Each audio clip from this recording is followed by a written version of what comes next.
Taurus are moving, Mercury's moving faster, and Mercury catches up to Mars. When Mercury catches up to Mars exactly, it is on April 22nd, but on the 21st, we're already getting them, we're getting them kind of on the 21st and the 22nd. Mars and Mercury make a harmonious trine to Pluto. And that's this big, thick red line. And here, the energy is practical, it's grounded, it's down to earth. Pluto is like a resource, it's like a battery that never dies. It's the power of the glacier, or the power behind a volcano, that even after one eruption, that power is still there, the intensity. And so, by the end of April, the sun has moved into Taurus. We're getting this feeling of, you know the song, the Ravel Bolero from the movie 10? It's not from the movie 10. The movie 10 is from it. But Bolero builds like a bull. It starts off soft and it builds and builds and builds. And we forget that the yang energy of spring, even though Taurus is a feminine sign, it's related to Venus, that there's a building energy behind it. And we're feeling it this year early on in Taurus, especially as Mercury, the communicator planet, lines up with Mars, and we're going to say what we're doing, we're going to talk about it, we're not going to be stopped. If there's issues we need to express, we're going to express them, and we got the generator from Pluto going in a harmonious trine, and these could be some really powerful days. Mm-hmm. By the 22nd, Mercury actually catches up with Mars, then it moves ahead.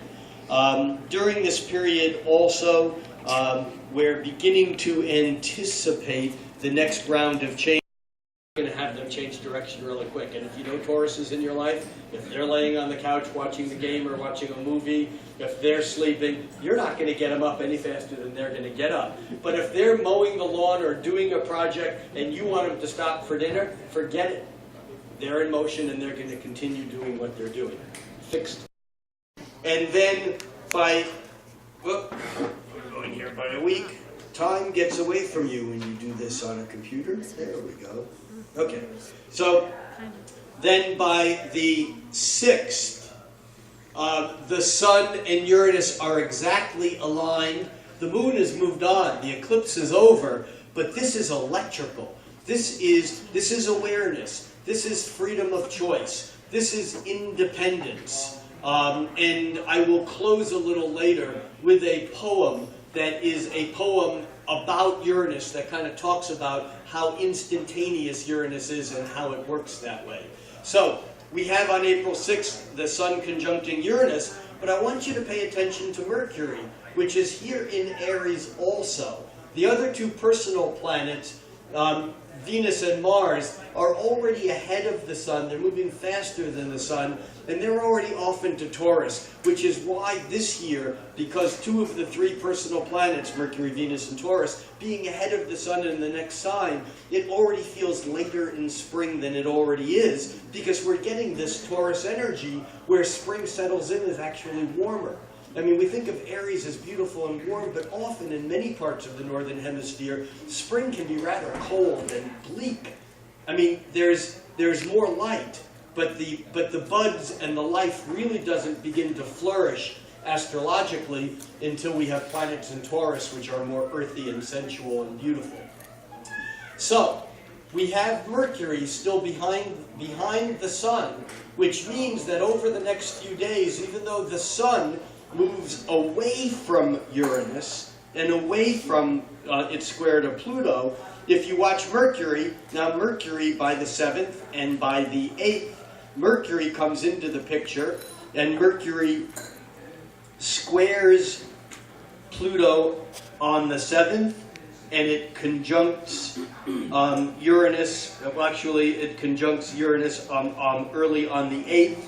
So the 7th and the 8th, we get another zap of this Uranus-Pluto square, but this time it's not the Sun, it's not our being. It's Mercury, it's our mind, it's our thoughts, it's our ideas, it's our communication, it's our nervous system. So we may still be really buzzed and electrically kind of wired through the 8th and by the 7th and the 8th. However, as we move on, the next important change that we want to talk about is that by the 9th, Mercury catches up to the Sun. Can you see how Mercury on the 9th is at 18 and the Sun is at 19? And Mercury is now moving faster than the Sun. And by the 10th and the 11th, Mercury is at, it begins to separate. Mercury is at 23 degrees, then 25. Mercury is moving almost 2 degrees away. And if you just watch that Mercury, see how it gets further and further away from the Sun? So on April 9th, Mercury actually lines up with the Sun in Aries. Mercury is the mind, it's communication, it's thoughts. The Sun is our intention. On these days, we're having an incredible alignment of intention and will and communication. If anyone here thinks of themselves as wizardly or witchy or magical in any way, these are the days to do your magic. These are the days to voice your intention. Sure, the new moons are important around, they're important for the beginnings of cycles. However, when Mercury lines up with the Sun, there's a clarity and an intensity that the light of the Sun and the mind are in line. And our words can be more focused. What we say is directly in line with what our will, our Sun, our consciousness is. So these are important days for us to work this. By the 11th, we have a couple of changes on the 11th through the 14th. The first thing that happens is that Venus moves from Taurus into Gemini. Venus moves from Taurus into Gemini. I really need a Vanna White. When Jeff and I did these together, he could talk and I could point, or vice versa. I suppose I could use the mouse, but somehow it's not quite as real as pointing. Anyhow, Venus moving from Taurus into Gemini. This is another zap of the next layer of spring. There's movement, there's buzz. Gemini is a communication-oriented sign, and over the next couple of months, we will talk about both more about Taurus and about Gemini. Right now, we are talking more about Aries as the first step, the beginning of the life coming out of the birth canal, that kind of first burst of energy. So on the 11th, we have Venus moving into Gemini, but then that's followed on the 14th with Mercury moving into Taurus.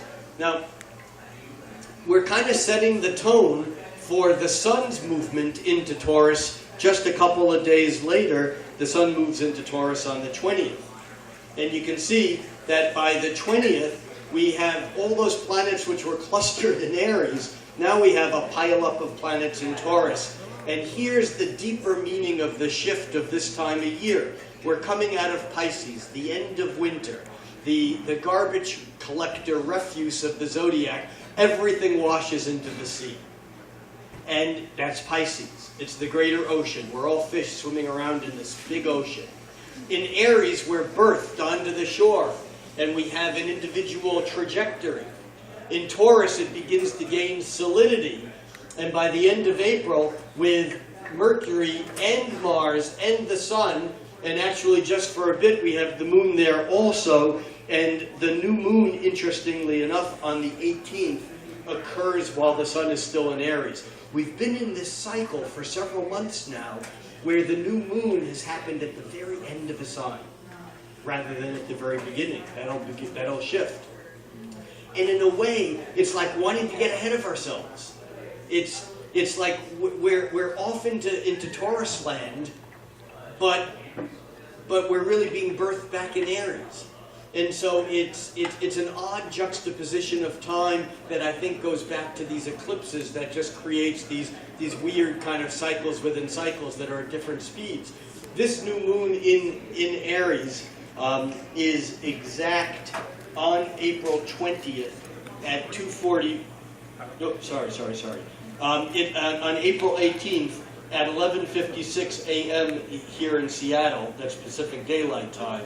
So just before noon, there's the exact new moon in Aries. However, it doesn't last long. We get this impulse to create, to do something new, to start something, and almost just a couple of hours later, the moon moves into Taurus, and then the following day, actually on the 20th, early on the 20th, the sun moves into Taurus, and then we're kind of like slowing down and making it work. We're grounding out our energies. We're being more down to earth. Hey, I'm gonna go get Ronnie's call.